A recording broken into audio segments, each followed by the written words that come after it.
she waits and waits and waits. Maybe calculates. Maybe she's planning her exit strategy, right? But she waits, and dude, being the clueless dude that he is, probably is focused other places anyway, never suspects that she has any idea because she holds on for months and months and months, right? So I think this was sort of the case that we had when we did this War of the Roses a while ago. And we called this Follow-Up Thursday. So you guys tell us, like, storylines that we just haven't finished, because it was Carissa Mua that said, whatever happened to Katie from 2018? I recall she had doubts about her husband and cheating on her because he didn't come home, said he was pulling an all-nighter at work or something. So she went to his workplace with some donuts and he wasn't there, saw him coming in and she confronted him.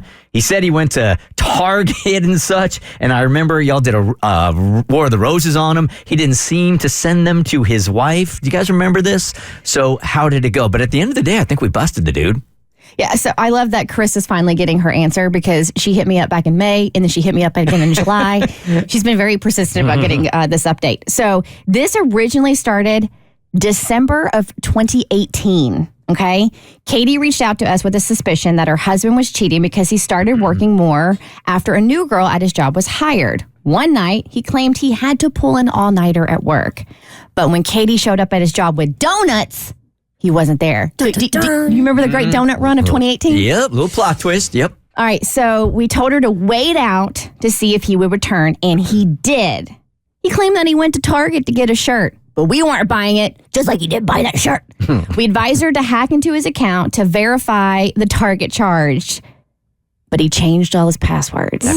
We knew that was a red flag, so we decided to test him with the War of the Roses. And as suspected, he sent flowers to his new coworker with a message that read, "You amaze me more and more every day. Looking forward to next week."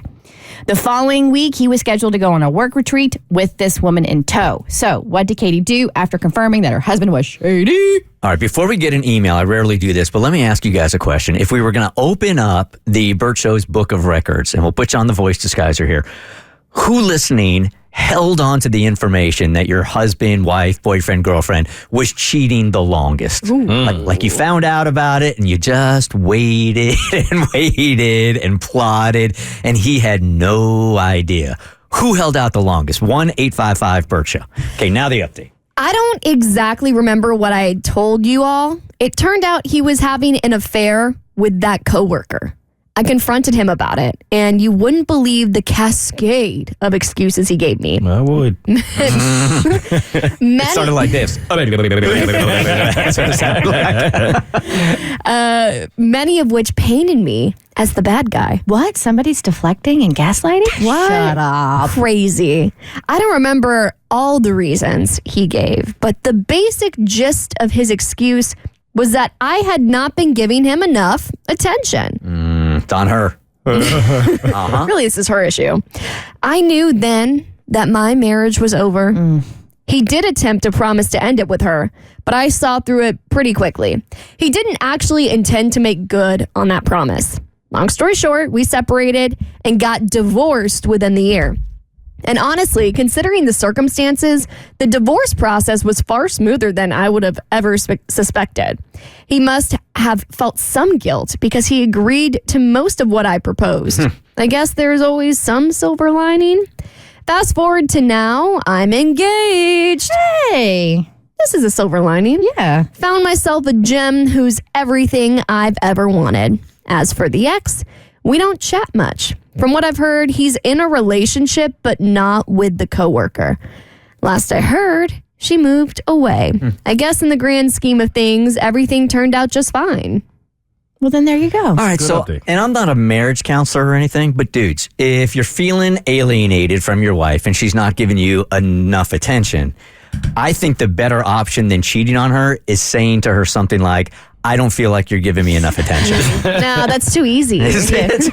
I think that's too simple. Okay. Yeah. It made some sense to me, but I knew you guys would poo-poo it. Yeah, I mean, just look at Tom Sandoval. Ariana wasn't giving him enough attention. That's Yeah. right. And look, now he's a national star. Everybody knows who Tom Sandoval is. That's right. And it's hard to ask for more attention if somebody's not paying you attention. Yeah, they probably aren't even going to listen to you anyway. That's a good point. Yeah, he had no other route except to cheat. The Bert Show.